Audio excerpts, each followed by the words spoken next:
ನಮಸ್ತೆ ವೀಕ್ಷಕರೇ, ಗೌಡರ ಮನೆಯಲ್ಲಿ ಒಂದು ದೊಡ್ಡ ಆಘಾತವಾಗಿದೆ. ಹೌದು, ಈಗ ತಾನೇ ರಾಷ್ಟ್ರಪತಿಯ ಉಮ್ಮಿದುದಾರರಾಗಿದ್ದ ಮುಲ್ಮುಲ್ ಅವ್ರನ್ನ ಭೇಟಿ ಮಾಡಿದಂತಹ ಗೌಡರ ಕುಟುಂಬಕ್ಕೆ ಒಂದು ದೊಡ್ಡ ಆಘಾತನೇ ಸಿಕ್ಕಿದೆ ಅಂತಲೇ ಹೇಳ್ಬೋದು. ಹಾಗಾದರೆ ಆಗಿದ್ದಾದರಿಗೇನು ಇದೆಲ್ಲ ನೀವು ತಿಳಿಬೇಕು ಅಂದರೆ ಈ ವಿಡಿಯೋನ ಸಂಪೂರ್ಣವಾಗಿ ನೋಡಿ. ಅದಕ್ಕಿಂತ ಮೊದಲು ನಮ್ಮ ಚಾನಲನ್ನು ಇನ್ನೂ ಸಬ್ಸ್ಕ್ರೈಬ್ ಆಗಿಲ್ಲ ಅಂದರೆ ದಯಮಾಡಿ ಸಬ್ಸ್ಕ್ರೈಬ್ ಆಗಿ ಪಕ್ಕದಲ್ಲಿರುವ ಬೆಲ್ ಐಕನನ್ನು ಒತ್ತಿ.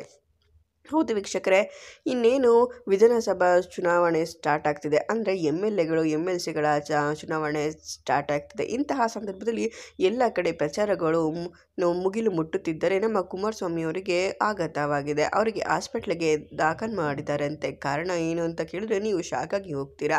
ಅವರಿಗೆ ಕರೋನಾ ಪಾಸಿಟಿವ್ ಬಂದಿದೆಯಂತೆ. ಸಣ್ಣ ಜ್ವರ ಮತ್ತು ಗಂಟಲಿನ ಕೆರೆತ ಕಾರಣಕ್ಕಾಗಿ ಅವರು ಕರೋನಾ ಟೆಸ್ಟನ್ನು ಮಾಡಿಸಿಕೊಂಡಾಗ ಅವರಿಗೆ ಕರೋನಾ ಪಾಸಿಟಿವ್ ಎಂದು ತಿಳಿದ ಕೂಡಲೇ ಮನೆಯವರಿಗೆಲ್ಲ ಆಘಾತವಾಗಿದೆ. ಯಾಕಂದರೆ ನಿಖಿಲ್ ಕುಮಾರಸ್ವಾಮಿ ಅವರ ಮಗನೂ ಸಹ ತನ್ನ ತಾತನಾದ ಕುಮಾರಸ್ವಾಮಿ ಅವ್ರ ಜೊತೆ ಆಟವಾಡಿದ್ದು ಉಂಟು. ಇದರಿಂದ ನಿಖಿಲ್ ಕುಮಾರಸ್ವಾಮಿ ಸಿಕ್ಕಾಬಟ್ಟೆ ತಲೆನೋವು ಮಾಡಿಕೊಂಡಿದ್ದಾರೆ. ಅದಲ್ಲದೆ ಅವರಿಗೆ 10 ದಿನದ ಐಸೋಲೇಷನ್ ಸಹ ಮಾಡಿಬಿಟ್ಟಿದ್ದಾರಂತೆ. ಏನೇ ಆಗಲಿ ನಮ್ಮ ಕುಮಾರಣ್ಣಂಗೆ ಏನೂ ಆಗಬಾರ್ದು ಅಂತ ನೀವು ಇಷ್ಟಪಟ್ಟರೆ ದಯಮಾಡಿ ಕಮೆಂಟ್ ಮಾಡಿ.